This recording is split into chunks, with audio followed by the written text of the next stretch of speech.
नमस्कार। एक गर्मा गर्म बहस के बाद अब बारी है एक ऐसे न्यूज़ मेकर से बात करने की। एक ऐसा न्यूज़ मेकर जो अगर चुनाव भी लड़ता है तो खबर बनती है, वो बहुत बड़ा जायंट किलर बनता है चुनाव में तो भी खबर बनती है। एक ऐसा न्यूज़ मेकर जो चुप रहता है तो भी खबर बनती है। इस संवाद के सिलसिले को आगे बढ़ाते हैं केंद्रीय मंत्री स्मृति ईरानी के साथ। स्मृति जी, न्यूज़ 18 इंडिया के चौपाल में आपका स्वागत है। अमिताभ बोल रहा हूँ। नमस्कार अमिताभ जी। स्मृति, हम देखिए, मैंने बहुत सालों के बाद 15-20 सालों के बाद आपसे इंटरव्यू करने के लिए पूरी पर्ची तैयार कर रखी है, शायद जिंदगी में पहली बार। कभी मुझे तैयारी करने की जरूरत नहीं पड़ती थी आपसे इंटरव्यू के लिए।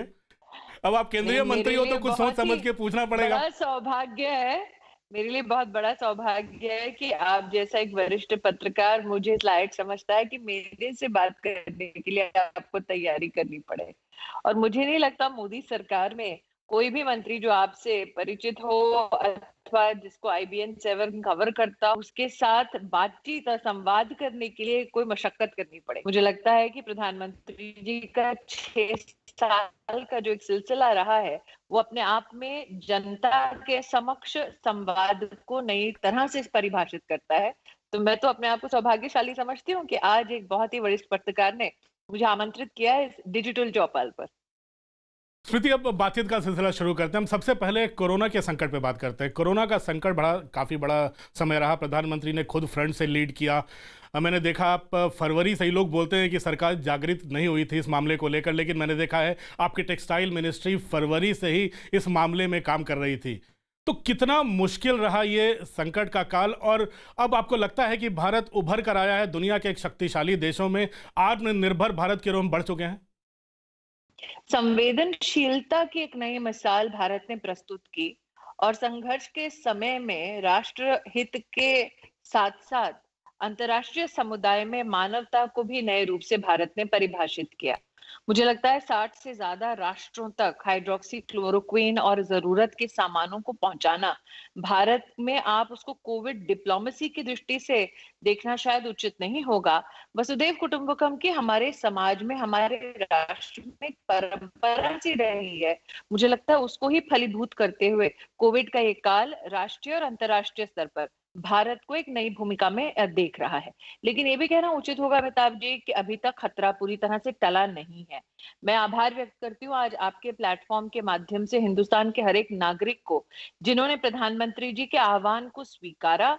ये हमारे राष्ट्र के राजनीतिक इतिहास में पहली बार हुआ है कि एक वैश्विक महामारी ने एक विकराल स्वरूप लिया और प्रधानमंत्री ने सबसे पहले अगर पार्टनरशिप की तो देश के नागरिकों के साथ की कि अगर इस मुश्किल समय से जूझना है तो उसके लिए सरकार और हमारे समाज के बीच में समन्वय निश्चित रूप से हमें इस महामारी से जूझने में काम आएगा। तो शुरुआत हुई थी, अगर आपको आज भी याद है, मार्च के महीने में जब प्रधानमंत्री जी ने जनता कर्फ्यू का आह्वान किया था और बढ़ चढ़ कर सब उसमें सम्मिलित हुए थे। मुझे आज भी याद है कि मार्च के पहले सप्ताह में अंतर्राष्ट्रीय स्तर पर परिचर्चाओं में एक चिंता को व्यक्त किया गया था कि 130 करोड़ से ज्यादा का ये देश क्या संभव है कि नियमित एक अनुशासन का प्रदर्शन कर पाएगा?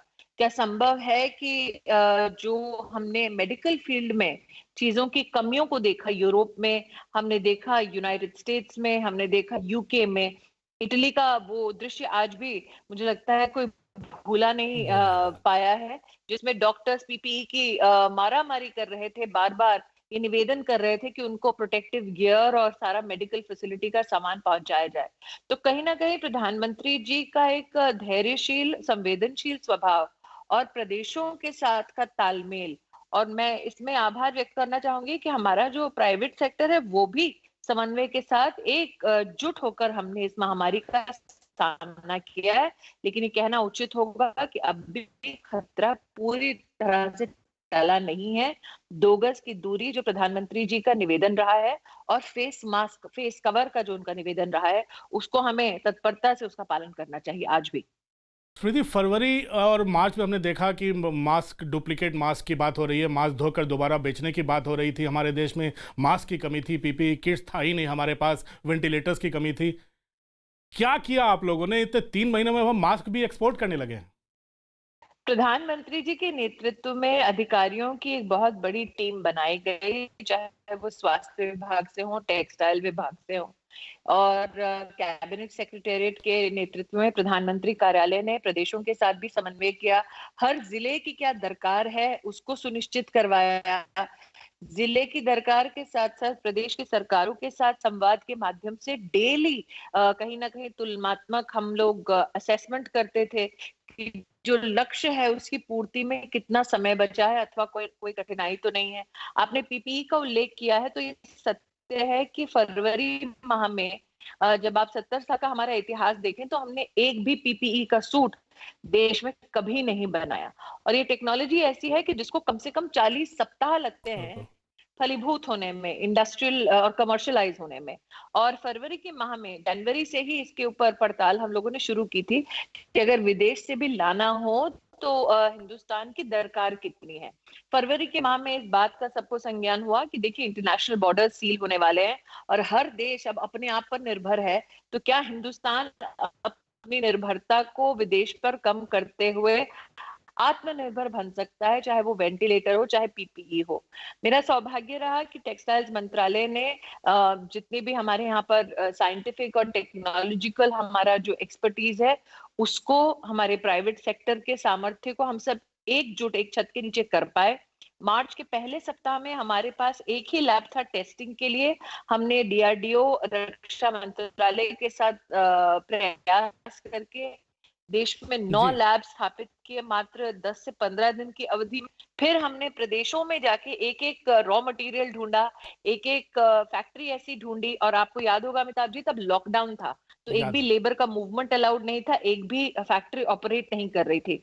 क्या मशीनरी चाहिए जो हिंदुस्तान में बनती नहीं है, उसको हमने विदेश से सुनिश्चित करवाया।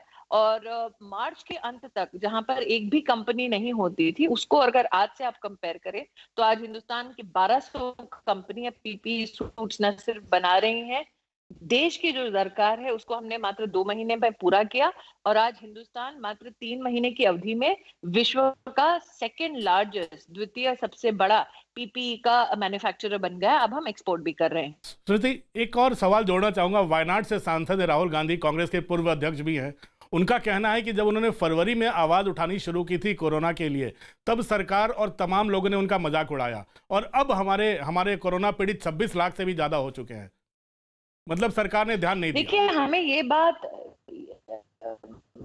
मुझे लगता है कि सांसद के बारे में मैं अमर्यादित कोई भी टिप्पणी इसलिए नहीं करूंगी क्योंकि जिस व्यक्ति के साथ आप राजनीतिक तौर पर द्वंद्व कर चुके हैं, उसे पराजित कर चुके हैं, उस पर कोई भी टिप्पणी करना मतलब मेरे संस्कारों का कहीं ना कहीं हनन होगा। लेकिन मुझे लगता है कहीं ना कहीं अब उनकी उम्र देखते हुए उन्हें भी इस बात को स्वीकार करना पड़ेगा कि राजनीति में वो नीति जो राष्ट्र के हित में हो, ये जो राष्ट्र के काम आए, उसका लोग ज्यादा स्वागत करते हैं, भले ही वो व्यक्ति क्यों ना ऑपोजिशन में हो। और जिस प्रकार से उनका स्वभाव रहा है विशेषतः कोरोना में, आज ऐसा माहौल है हमारे देश में कि हमारी आपसी रंजिशें चाहे कोई भी हो राजनीतिक तौर पर, लेकिन राष्ट्र हित में, समाज हित में हमें एक स्वर में बोलना चाहिए। कहीं ना कहीं मेरा जो प्रधानमंत्री जी के नेतृत्व में काम करने का अनुभव रहा है, कंस्ट्रक्टिव क्रिटिसिज्म को वो हमेशा स्वीकार करते हैं अथवा कंस्ट्रक्टिव इनपुट को वो हमेशा स्वीकार करते हैं। लेकिन वायनाड के सांसद ने जो भूमिका निभाई है, वो उससे ऐसा व्यतीत होता है जैसे कि कोई झुनझुना हाथ से छीन लिया गया हो और अब उसको ना पाकर हाथ में व्यक्ति निजी तौर पर इतना प्रताड़ित है कि मुंह से जो शब्द अपशब्द निकलते हैं वो बोलते हैं। एक सत्य को कोई नकार नहीं सकता कि हमारी जो फेटेलिटी रेट है उसको डे 1 से हम लोगों ने कंट्रोल करने का प्रधानमंत्री जी के नेतृत्व में प्रदेश सरकारों के समन्वय से हमने कहीं ना कहीं उसमें प्रयास किया। और आज हमारी रिकवरी रेट जो है वो कई विश्व के देशों से बेहतर है और उस बात का हमें संतोष करना चाहिए, ना कि वायनाड के सांसद की तरह इस बात का अफसोस करना चाहिए कि हिंदुस्तान ने इतनी बड़ी महामारी से अच्छे ढंग से, अनुशासित ढंग से प्रदेश और देश की सरकार के बीच में समन्वय के माध्यम से इतनी बढ़िया व्यवस्था कैसे की। मैं ये भी कहना चाहूंगी कि जो कांग्रेस शासित राज्य हैं, उन लोगों ने शायद ऐसा राजनीतिक बचपना नहीं दिखाया जैसे कि निवर्तमान अध्यक्ष और वायनाड के सांसद ने। तो अगर वायनाड की बात हो रही है स्मृति, तो एक छोटा सा मैं फ्लैशबैक में पूछना चाहूंगा। एक मजबूत गढ़ हुआ करता था, किला हुआ करता था कांग्रेस परिवार का, अमेठी। आपने वहां जाकर, आप जो देश की बहू के नाम से स्मृति ईरानी विख्यात विख्यात थी, देश भर में लोग जानते थे, वो बहू वहां जाकर अमेठी की दीदी बन गई। कितना मुश्किल था इतने विरोध के बाद भी आपको वहां पूरे जनता के बीच दीदी बन के उभरना और अमेठी से उन्हें वायनाड भेज देना। नहीं, मुझे लगता है कि गढ़ वो कल्पना में था। दिल्ली में जो विख्यात ल्यूटियन जोन है, शायद वहां पर ये गढ़ की इसको परिभाषा दी गई, लेकिन सही मायने में वहां के लोग काफी आक्रोशित थे। वहां के लोग अभिलाषी थे कि कुछ तो बदले ताकि उनकी जिंदगी आसान हो। किला गांधी परिवार का बनता गया, लेकिन गरीब और गरीबी की ओर धंसा गया। मुझे मेरा सौभाग्य वहां मात्र एक ही अपनी ओर से निवेदन किया, एक ही उनको वचन दिया। मैंने कहा इस बात की कोई गारंटी नहीं है कि 2019 में मुझे कोई टिकट मिले, इस बात की कोई गारंटी नहीं है कि मैं जो प्रयास कर रही हूँ वो प्रयास में मैं कहीं ना कहीं सफल होंगी, लेकिन ये निश्चित तौर पे मैं आश्वस्त करना चाह रही थी लोगों को कि 3 लाख लोगों ने मात्र 22 दिन की अवधि में मुझे अमेठी में वोट दिया। तो मैंने कहा कि मैं कम से कम उनका ऋण जो है वो निश्चित तौर से चुकाऊंगी। लेकिन आप ये भी सत्य है साहब जी कि जब 19 में रिजल्ट आया अमेठी का, तत्पश्चात मैं शीघ्र ही वहां गई और मैंने लोगों से कहा कि हमने जो भी एक राजनीतिक द्वंद्व करना था, जो हमारी एक राजनीतिक प्रतियोगिता थी, कांग्रेस के जो समर्थक थे उनसे भी कहा कि मेरा ध्येय ये है कि सांसद के नाते मैं उनको भी समर्थन और सहायता दूं अगर वो विकास का कोई कार्य करना चाहते हैं अथवा जनता का कोई कल्याणकारी प्रोग्राम लाते हैं, उसमें भी मैं उनकी सहायक बनूंगी, क्योंकि मैं सिर्फ उनकी दीदी या उनकी सांसद नहीं हूँ जिन्होंने वोट किया। मैं पूरी अमेठी की सेवा करने का सौभाग्य प्राप्त कर चुकी हूँ और मैं इस बात से संतुष्ट हूँ कि इस एक साल में अमेठी, आगे 5 साल बाद चुनाव जब होगा तब क्या होगा मुझे नहीं पता, लेकिन कम से कम इस एक साल में अमेठी में हमने एक परिवार के रूप में प्रशासन को काम करते देखा, प्रदेश और केंद्र की सरकार को काम करते देखा। स्मृति, इसी से जुड़ा एक और सवाल पूछना चाहूंगा। अगर स्मृति, हर एक मंत्री है, केंद्रीय मंत्री है स्मृति ईरानी, हर सैटरडे संडे को अमेठी पहुंच जाती हैं। ये पूरा अमेठी, सुल्तानपुर, रायबरेली एक बहुत बड़ा, इसे भी एक बहुत बड़ा गढ़ माना जाता था। तो अमेठी का पर जो आपका भरोसा हुआ है अमेठी की जनता का, क्या वो भरोसा पड़ोस के लोकसभा क्षेत्रों की भी जनता का शुरू हो चुका है कि नहीं हुआ है? रायबरेली हो। मैं रायबरेली के ऊपर आपका कटाक्ष भली भांति समझ रही हूँ अमिताभ जी, लेकिन मैं इतना ही कहूंगी कि मेरा ध्येय ये है कि मेरी जो संवैधानिक मर्यादा का क्षेत्र है, कार्य क्षेत्र है, उसमें अच्छा काम कर पाऊं। बाकी रायबरेली से भी आज भी जब उनकी सांसद मुखातिब उनसे नहीं होती अथवा नहीं मिल पाती, उनका भी अगर कोई काम होता है तो वो निश्चित अपनी दीदी को याद करते हैं। तो ऐसा नहीं है कि ये दीदी सिर्फ अमेठी तक सीमित है, रायबरेली की जनता भी भली भांति जाती है कि बस दीदी तक अगर पहुंच जाएंगे तो भले ही दीदी यहाँ की सांसद ना हो, दीदी निश्चित हमारा काम करेगी।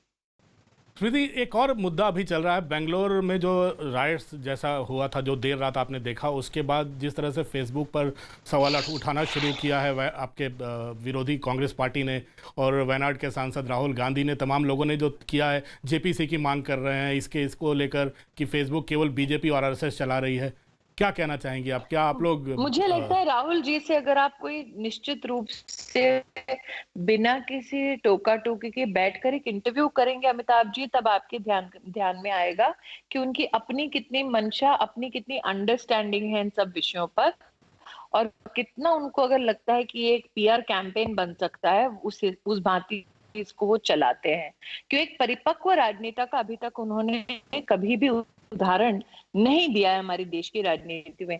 ये मुझे लगता है आज एक राजनीतिक कार्यकर्ता के नाते हमारा सौभाग्य है कि आज मीडिया के माध्यम से, इंटरनेट के माध्यम से जो हकीकत है एक नेता के न सिर्फ आकांक्षा की बल्कि एक नेता के शख्सियत और उसकी अपनी काबिलियत की, उसका पर्दाफाश बहुत आसानी से हो जाता है। तो मुझे नहीं लगता, मुझे याद है कि कांग्रेस पार्टी ने जनता कर्फ्यू का भी उपहास उठाया था, वायनाड सांसद ने पीपीई पर भी बहुत सारी छीटाकशी की थी। तो कहीं ना कहीं जो परिपक्व नेतृत्व है नहीं, उसके ऊपर ज्यादा टिप्पणी करने से मुझे नहीं लगता समाज को या देश की राजनीति को कोई लाभ होगा। ये हम मान कर बैठे हैं कि मोदी अगर सांस भी ले तो राहुल उसमें भी कोई दोष निकालेंगे। कितना मुश्किल होता है अगर 3 महीने के लॉकडाउन की बात करें तो हर रोज़ प्रधानमंत्री जी लगातार सक्रिय रहे, कई कमेटियां बनी, कई लोग, कई सारे मंत्री उसमें काम कर रहे थे, सारे अधिकारी काम कर रहे थे। कितना मुश्किल होता है जब प्रधानमंत्री चाहते हैं आप लोग आइडियाज़ लेकर आए, प्रधानमंत्री 24 घंटे काम कर रहे हैं। कितना मुश्किल होता है आप जैसे मंत्रियों को उस हमसे पेस में बेहतर साथ चल आइडियाज पाना, उनके पास कितना उस पेस में उनके साथ आइडियाज़ लेकर आना, उनके उसी पेस में उनके साथ चलना। देखिए, मैं अमिताभ जी गुजरात से भी सांसद रही जब नरेंद्र भाई वहां से मुख्यमंत्री रहे, तो मुझे उनके काम करने का जो एक स्पीड है और उनकी जो अपेक्षा है वो हमेशा आउटपुट पे, आउटकम पे अपने लोगों को कहीं ना कहीं ड्राइव करने को बोलते हैं। मुझे आज भी याद है जब पहली बार मैंने अपना पर्चा भरा था राज्यसभा के सांसद की सदस्यता ग्रहण करने के लिए, 2 घंटे में गुजरात की जितनी भी समस्याएं थी जो यूपीए की सरकार के सम्मुख हमें संसद में प्रस्तुत करनी थी, 2 घंटे में वो सारे कागजात मुझे पहुंचाए गए और मुझसे कहा गया आपको अध्ययन करना है, आगामी सेशन में आपको एक एक विषय वहां पर आगे रखना है। तो नरेंद्र भाई का अनुशासित जो तरीका है काम करने का, उनकी अपेक्षा यह है कि आपको अगर कोई पद मिलता है तो वो पद इसलिए नहीं मिलता है ताकि आप ठाठ से बैठ सके, बल्कि वो एक सेवा का माध्यम है और निरंतर आपको सेवा देनी है। और जब भी किसी को ऐसा लगता है कि हमें थकान हो रही है, तो कहीं ना कहीं इस बात का भी एहसास होता है कि जितना काम हम कर पाते हैं उससे डबल देश के प्रधानमंत्री समय दे पाते हैं, हमसे ज्यादा ऊर्जा के साथ। स्मृति, अब एक और बहस का बिंदु है जो पिछले 1-2 महीने से आपने देखा होगा, 1 महीने से चल रहा है लगातार, वो है सुशांत सिंह राजपूत की मौत का। काफ़ी काफ़ी दर्दनाक एक सुसाइड जिसे कहा गया, दर्दनाक रहा। लगातार मांग हो रही है सीबीआई जांच की। आपको लगता है कुछ गड़बड़ है, उस एक लड़का जो हिम्मत हार गया, या उसके पीछे कुछ कारण आपको भी नजर आता है? आप तो फिल्म इंडस्ट्री में जुड़ी हुई हैं, रही हैं एक जमाने में। मैं उस सेम परिसर में काम करती थी जहां सुशांत करते थे। मेरे सामने ही वो टेलीविजन में आए और मेरे लिए अमिताभ जी आज बहुत बड़ी समस्या यह है कि मैं एक संवैधानिक पद पर हूँ, इसीलिए किसी भी इन्वेस्टिगेशन पर या फिर सबजुडिस मैटर पर टिप्पणी करना मेरे लिए मर्यादा का उल्लंघन करना होगा। मैं आज भी याद करती हूँ वो क्षण, मैं एक वीडियो कॉल पर थी जब उसकी मृत्यु की खबर आई और मुझे विश्वास नहीं हुआ, और जिस परिसर में मैं काम करती थी मैंने उन सबको फोन किया कि ये सच नहीं हो सकता। और मुझे याद है कि उस वीडियो कॉन्फ्रेंस को मुझे बंद करना पड़ा क्योंकि आंखें भर आई थी, क्योंकि मैंने कभी जीवन में नहीं सोचा था कि सुशांत के साथ ये सब घटेगा। मुझे आज कष्ट होता है जब उनके परिवार पर टिप्पणी की जाती है, और मेरी तो आज एक सिर्फ ये अपील हो सकती है कि उस परिवार ने और विशेषतः उनके पिता ने अपने पुत्र को, अपने बेटे को खोया है, और पर अमर्यादित टिप्पणी करने से बचें। तो मुझे लगता है कहीं ना कहीं आत्मा कम से कम सुशांत की विचलित नहीं होगी। मैं आशावादी हूँ कि न्याय पूरी तरीके से होगा, लेकिन मैं ये भी जानती हूँ क्योंकि मैं उस इंडस्ट्री का हिस्सा रह चुकी हूँ कि बड़ी अ, बहुत मशक्कत के बाद एक स्थान पर आप पहुंचते हैं, और विशेष चुनौती तब होती है जब आप उस शहर से नहीं होते, आपके पास सपोर्ट सिस्टम बहुत कम होता है। और आज चाहे वो सुशांत की मृत्यु हो अथवा कंगना का गुस्सा हो, कहीं ना कहीं मुझे समझ आता है, क्योंकि जब आप संघर्षों से जूझते हुए एक मुकाम तक पहुंचते हैं फिर भी आपको इस बात का एहसास रहता है कि मेरे साथ पूरा न्याय नहीं हुआ। आज सब खुशनसीब हैं कि कम्युनिकेशंस के इतने साधन हैं कि लोग अपनी व्यथा को व्यक्त कर सकते हैं। मैंने क्योंकि वो दौर भी देखा है जब जो घटता था इंडस्ट्री में वो वहीं तक सीमित रह जाता था। और आज एक चर्चा का विशेष हिस्सा ये भी बना है कि पत्रकारों की अपनी एक भूमिका रही है। मैंने पत्रकारों को भी पिसते देखा है, मैंने एक्टर्स को भी पिसते देखा है, और मैं आज कहना चाहूंगी सुशांत के सभी फैंस को कि दिल बेचारा जिस प्रकार से ओटीटी प्लेटफॉर्म पर एक इतिहास बना चुका है, वो सबसे बड़ी उसको श्रद्धांजलि है। लेकिन मेरी अपील है सबसे, चाहे वो एक्टर के सपने देखते हो या फिर जीवन में किसी भी और प्रोफेशन से ताल्लुक रखते हो, जागृत होने के लिए किसी की मौत का इंतजार हमें नहीं करना। मुझे लगता है सुशांत की मृत्यु के बाद मेंटल हेल्थ के बारे में जो एक चर्चा उभरी देश में, ये दुर्भाग्य है कि किसी एक नौजवान की मृत्यु के बाद वो चर्चा शुरू हुई, एक एक्सेप्टेबिलिटी बनी। लेकिन मुझे लगता है जागरूक होने के लिए इतना बड़ा एक वॉइड या फिर इतनी बड़ी कीमत हमें नहीं चुकानी चाहिए समाज के नाते। एक जिंदा दिल लड़का था, एक काफी पढ़ा लिखा लड़का था वो, और मेरे फिल्म लिए बहुत इंडस्ट्री में मुश्किल और है परिसर, अमिताभ जी। मैं आपने जानती हूँ कहा एक ही उसको, इसलिए परिसर में मेरे आपने लिए, काम किया, कभी आमना सामना हो मेरे पाया लिए, उस बच्चे से? हाँ इसीलिए मेरे लिए थोड़ा मुश्किल है, मैं इस पे नहीं चर्चा करना चाहूंगी। लेकिन हाँ, मैं समझ नहीं पाई कि ऐसा क्या हुआ।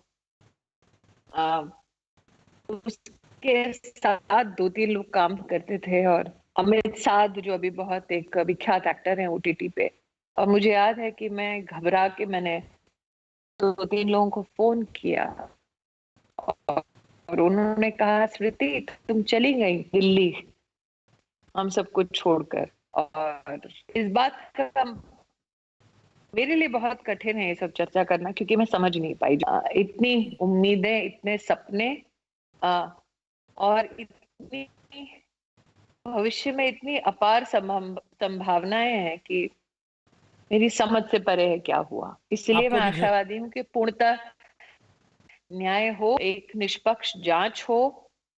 ये शायद राष्ट्र के आत्मा को इसलिए झंझोड़ कर रख दिया है इस केस ने, क्योंकि एक साधारण परिवार का बच्चा है जिसने आध्यात्म की दृष्टि से उसके वीडियोस जो बाहर आते हैं, लोगों को वो पसंद आ रहा है, लेकिन अब वो है नहीं हमारे मध्य में। था, हमने अप्रिशिएट क्यों नहीं किया? पढ़ाई में अच्छा था तो ऐसा नहीं था कि क्योंकि पढ़ाई में खराब था इसलिए एक्टर बना। परिपूर्ण था, परिपक्व था। तो मेरी आज भी ये समझ से परे है कि उसके साथ क्या हुआ, क्यों हुआ। लेकिन मैं आहत होती हूँ जब उनके पिताजी पर कोई कटाक्ष करता है। मुझे लगता है कम से कम हमें उन चीजों से बचना चाहिए। मैंने एक दो आर्टिकल देखे हैं उसके बारे में। जैसे कि मैंने कहा, मेरी अपनी संवैधानिक मर्यादा है। मैं आक्रोशित होती हूँ और सोचती हूँ कि लोग क्यों आज भी उसकी आत्मा को ठेस पहुंचाते हैं। लेकिन जैसे कि मैंने कहा, मेरे लिए इससे ज्यादा इस पे टिप्पणी करना उचित नहीं होगा। आउटसाइडर का टैग आपको भी झेलना पड़ा होगा। आपको लगता है फिल्म इंडस्ट्री में ये सब बंद होना चाहिए, क्योंकि अब दुनिया बदल चुकी है? मुझे लगता है ओटीटी प्लेटफॉर्म्स के आने के बाद एक डेमोक्रेटाइजेशन हुआ है कंटेंट पे। जब जरूरी नहीं है कि आप कोई बड़े स्टार या चमकते सितारे हों, आपकी स्क्रिप्ट की स्ट्रेंथ पे आपको मौका मिलता है, आपको सराहना मिलती है। वो एक बहुत बड़ा बदलाव आया है। हम इस बात को नकार नहीं सकते कि हमारी इंडस्ट्री में, और मैंने क्योंकि फिल्मों में बहुत ही सीमित मेरा लोगों के साथ काम रहा है, परिचय बहुत लोगों के साथ रहा है, लेकिन एक जीवन का एक कटु सत्य ये भी है अमिताभ जी, कि आप तभी स्वीकारे जाते हैं जब आप सफल होते हैं। और सफलता की पायदान तक पहुंचने के लिए जो संघर्ष होता है, जो वो कर रहा है संघर्ष, उसको छोड़ के और कोई वो संघर्ष समझता नहीं है। आउटसाइडर की दृष्टि से मुझे इस बात का बिल्कुल भी रंज नहीं है कि मैं एक बड़े खानदान की औलाद नहीं थी।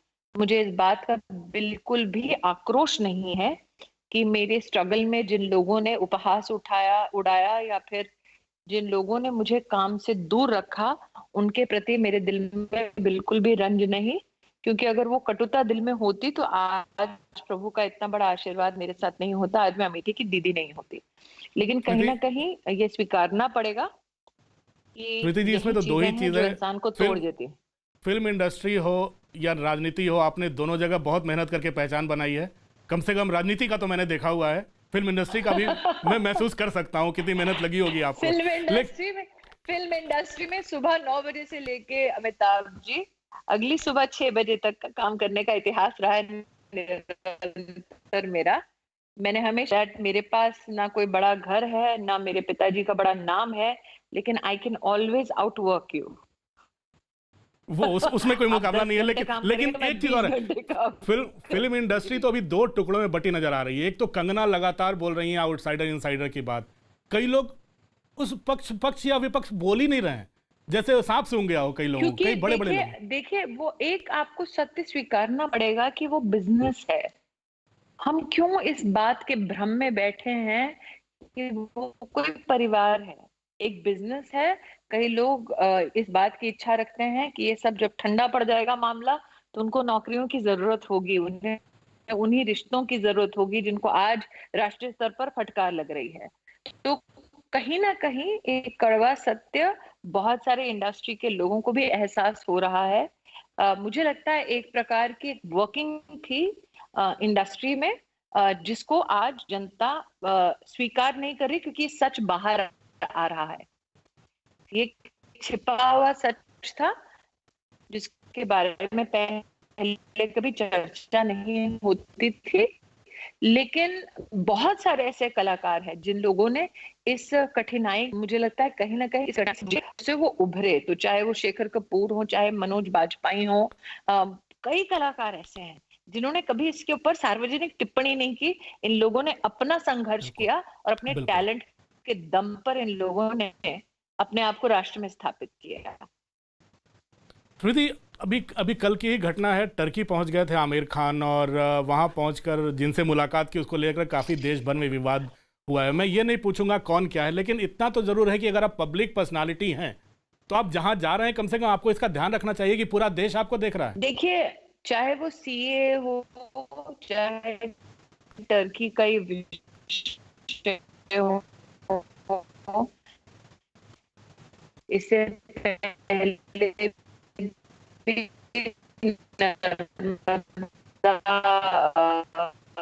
के संदर्भ में गुजरात के ने आज टेक्नोलॉजी ने हर एक नागरिक को ये अधिकार भी दिया है और उस नागरिक को ये सलीका भी आता है कि वो हर विषय को टटोले, उस पर प्रश्न करे। और अगर हम ये खुशफहमी पाल रहे हैं कि जी हम चले गए उससे कोई इफेक्ट नहीं होगा, तो मुझे लगता है लोग हिंदुस्तान की फितरत को समझ नहीं रहे हैं। हमारा देश अगर सुशांत की मृत्यु बाद दिल बेचारा को एक ऐतिहासिक सफलता दिलवा सकता है, तो हमारा देश ये कहता है कि आप देश से ज्यादा प्रिय नहीं है। तो ये आक्रोश मैं समझती हूँ और मुझे लगता है कि एक बदलते देश और एक बदलती आवाज को जो ना सुना कर रहे हैं, अनसुना कर रहे हैं, कहीं ना कहीं उन्हीं को चोट पहुंचेगी। चोट पहुंचने का मतलब कि कहीं ना कहीं वही अपना एक फैन बेस को डिक्रीज होते देखेंगे। लेकिन अमिताभ जी, ये भी कहना ठीक रहेगा कि अगर आप कुछ करते हैं और उसमें विश्वास करते हैं, तो निश्चित आप दोगलापन ना करके, पब्लिक है सब जानती है। स्मृति, मैं आपको बहुत फ्लैशबैक में ले गया और काफ़ी पुरानी बातें कर ली। अब एक दो सवाल मैं आगे आने वाले दिनों की कर लेता हूं।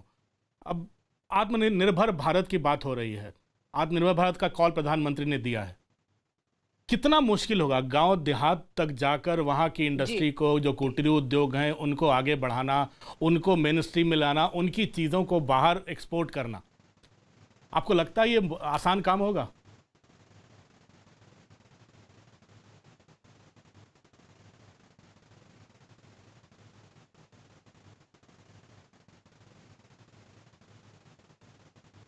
पूरा स्मृति, तो निश्चित रूप से स्मृति, होगा।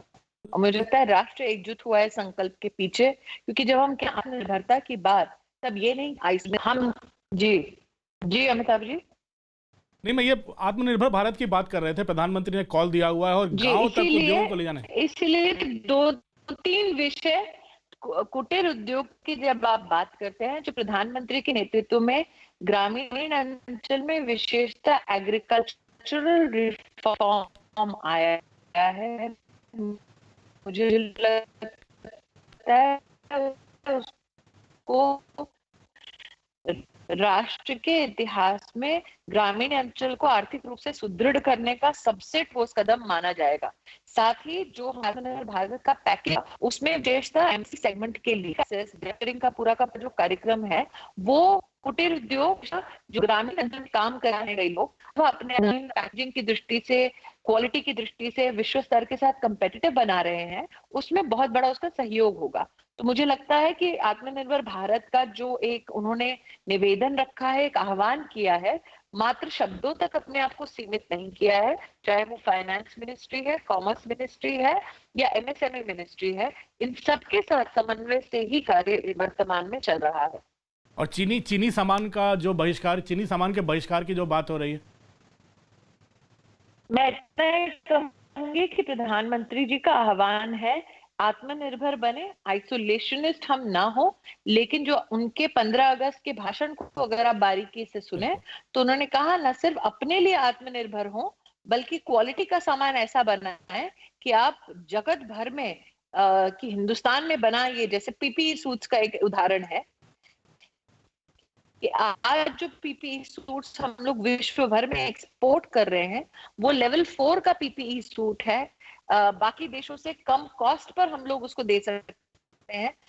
तो ना सिर्फ हम लोग कॉस्ट कंपेटिटिव है, लेकिन क्वालिटी की दृष्टि से भी हम लोग कंपेटिटिव हो गए हैं वर्ल्ड स्केल पे। इसी आधार से जितने भी उत्पाद हैं उस पे हमें इसी जद्दोजहद के साथ काम करना होगा। गलवान में अभी भी चीन से हमारा आमना सामना है, हमारी सेनाएं पीछे नहीं हट रही हैं। लेकिन फिर से वही कहूँगा, भारत की सेनाएं, हमारे शहीदों को प्रधानमंत्री ने श्रद्धांजलि दी, लेकिन फिर से मैं कहूँगा, कांग्रेस के पूर्व अध्यक्ष राहुल गांधी कहते हैं कि अब उन्होंने हमारी ज़मीन पर कब्जा कर लिया, प्रधानमंत्री झूठ बोल रहे हैं। देखिए, जो खुद अपने राष्ट्र के हित का कहीं ना कहीं तिरस्कार करके एक एमओयू साइन कर ले चाइना के साथ, ताकि उनके खानदान के एनजीओ को पैसा मिल जाए, उसके मुंह से राष्ट्र हित और चीजें मुझे लगता है बहुत शोभा नहीं देती।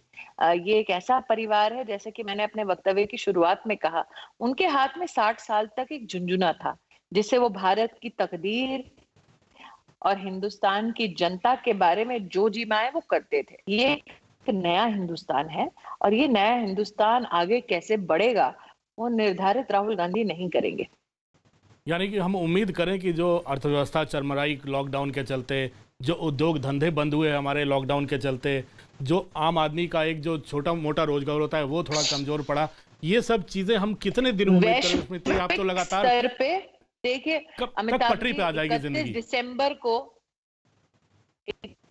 31 दिसंबर 2019 को जब आप सबने IBN 7 के माध्यम से नए साल का शुभारंभ, तब किसी ने भी आपके किसी भी चैनल के प्लेटफॉर्म पर ये कहा था कि 2020 एक वैश्विक महामारी को इस प्रकार से ले आएगा नहीं, कि बिल्कुल विश्व नहीं। भर की इकोनॉमी तहस नहस हो जाए? तो मेरा ये मानना है कि यहाँ पर कोई राजनीतिक अथवा हेल्थ रिलेटेड भविष्यवाणी करने की बजाय हम आपको इसी बात के लिए आश्वस्त करते हैं, नवंबर के महीने तक राष्ट्र में पहली बार से 80 करोड़ लोगों को दिया जा रहा है, ताकि वो इस चुनौती को पार कर सके। प्रधानमंत्री गरीब रोजगार योजना के तहत जो अपने गांव लौटे हैं, उनको मनरेगा के तहत काम मिल सके। सेल्फ हेल्प ग्रुप से बंधी जो बहनें हैं, उनको पहले 10 लाख तक की क्रेडिट एक्सेस मिलती थी, उसकी व्यवस्था की गई है ताकि उनको क्रेडिट मिल सके, उनको समर्थन मिल सके।